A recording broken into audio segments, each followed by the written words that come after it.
The sky blazes white-hot, a searing flash that blinds and burns. In an instant the world is forever changed. A mushroom cloud climbs, casting the world in shadow.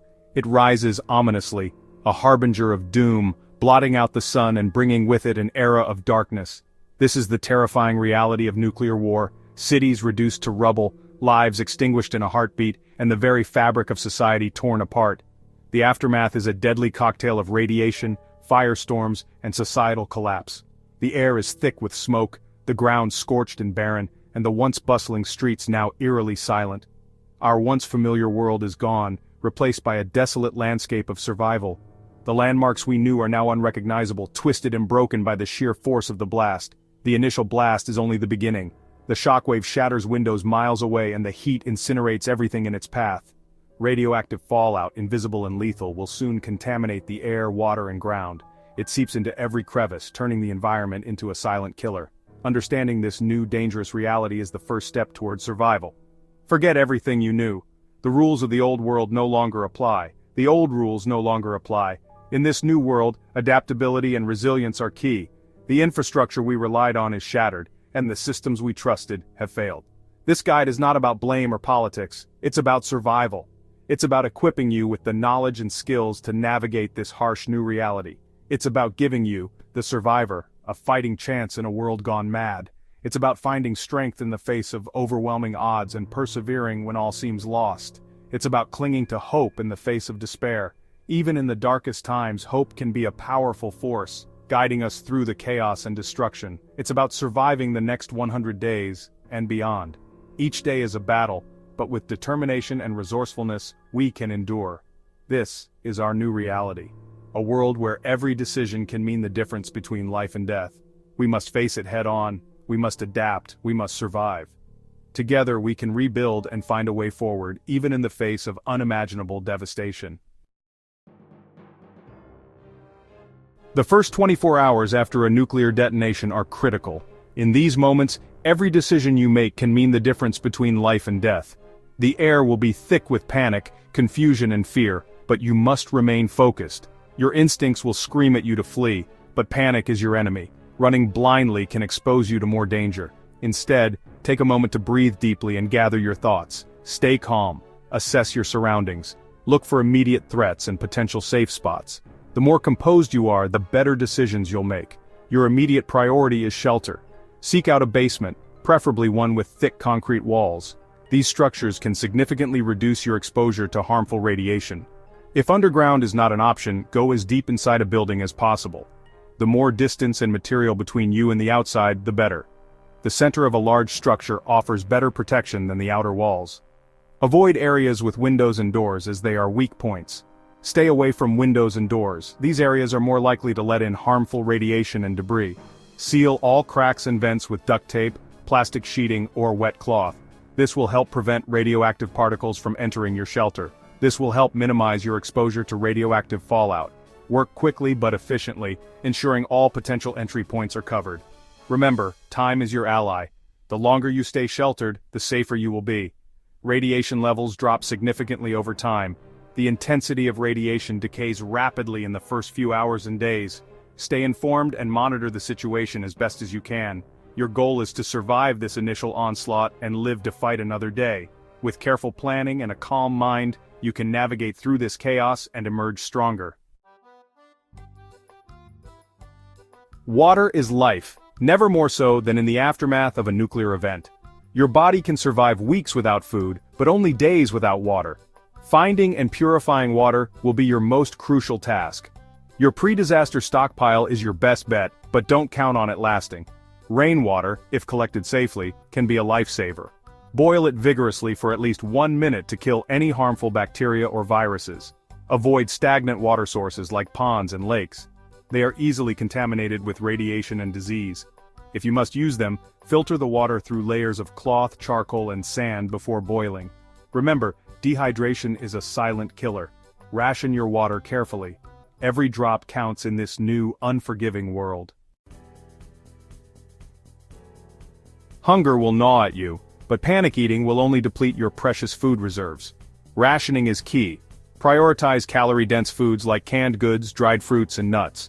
Scavenging for food will become a necessity. Check abandoned homes, stores, and even schools for supplies. Be wary of spoiled food. When in doubt, throw it out. Look to the land.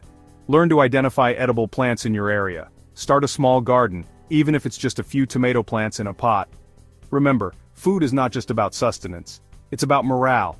A hot meal, even if meager, can provide a much-needed psychological boost in desperate times. Radiation is the silent, invisible killer in the post-nuclear world. Understanding its dangers and how to minimize exposure is crucial for long-term survival. Stay indoors as much as possible, especially during the first few weeks. Limit your time outside and seek shelter immediately if you see a bright flash of light or experience nausea or vomiting. Protect yourself. Wear layers of clothing to cover your skin when venturing outside. A hat, gloves, and a mask will also help. Remember, radiation poisoning is a serious threat. Symptoms can include nausea, vomiting, diarrhea, and fatigue. Seek medical attention if possible, but be prepared to rely on your own knowledge and resources. Section 6. The body's fortress: hygiene and first aid in desolation. In a world without hospitals or doctors, your health is your responsibility.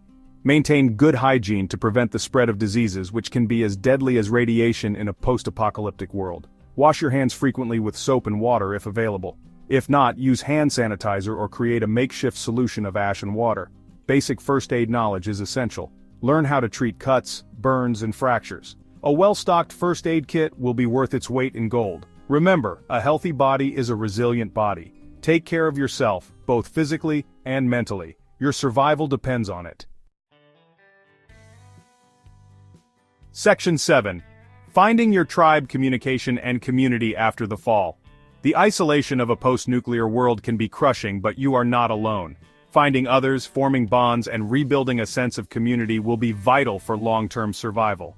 Battery-powered radios, if they still function, may provide snippets of information from the outside world. Tune in to emergency frequencies for updates and potential rescue efforts. Be cautious when encountering other survivors. Trust must be earned. Work together, share resources, and rebuild a sense of purpose in a world stripped bare. Remember, humans are social creatures. We are wired for connection. Finding your tribe, your community, will give you the strength to keep going when all hope seems lost. Section 8. Beyond 100 days. Rebuilding and hope for the future. The first 100 days after a nuclear war are about survival. But what comes next? How do we transition from merely surviving to truly living again? The answer, my friends, lies in our collective resilience, ingenuity, and hope. We will rebuild. We will adapt. Our communities will come together, stronger and more united than ever before. We will learn to live in this new world, scarred and changed as it may be. Our determination will be the foundation upon which we build our new lives. We will cultivate the land, purify the water, and harness the power of nature to sustain us. Every seed we plant, every drop of water we purify, will be a step towards a brighter future. We will create new communities based on cooperation and mutual respect. These communities will be the heart of our new world, where everyone contributes and everyone benefits. The road ahead will be long and arduous, filled with challenges and obstacles, but we will face them head-on, with courage and determination. The human spirit is indomitable. Our will to survive and thrive is stronger than any adversity we may face. Together, we will overcome. We have faced down challenges before, from natural disasters to man-made catastrophes. Each time we have emerged stronger and more resilient, and we will do so again. Every small victory, every step forward will be a testament to our strength and perseverance. Remember, survival is not just about enduring, it's about rebuilding. It's about taking the ashes of the past and using them to forge a new future. It's about creating a future worthy of our children and grandchildren, a future where they can laugh, play, and dream once more. It's about never giving up on the promise of a brighter tomorrow. No matter how dark the night, the dawn will always come, and with it, hope. Section 9. A final word: resilience and the human spirit. The world after a nuclear war will be a harsh and unforgiving place, but even in the darkest of times, the human spirit has an uncanny ability to persevere. Remember your strength. Remember your resilience. Remember your capacity for love, compassion, and ingenuity. These qualities, more than any survival skill, will see you through. This guide is not a guarantee of survival. It is a roadmap, a set of tools to help you navigate the unimaginable. The rest, my friends, is up to you. Never give up, never lose hope. The future of humanity rests on your shoulders.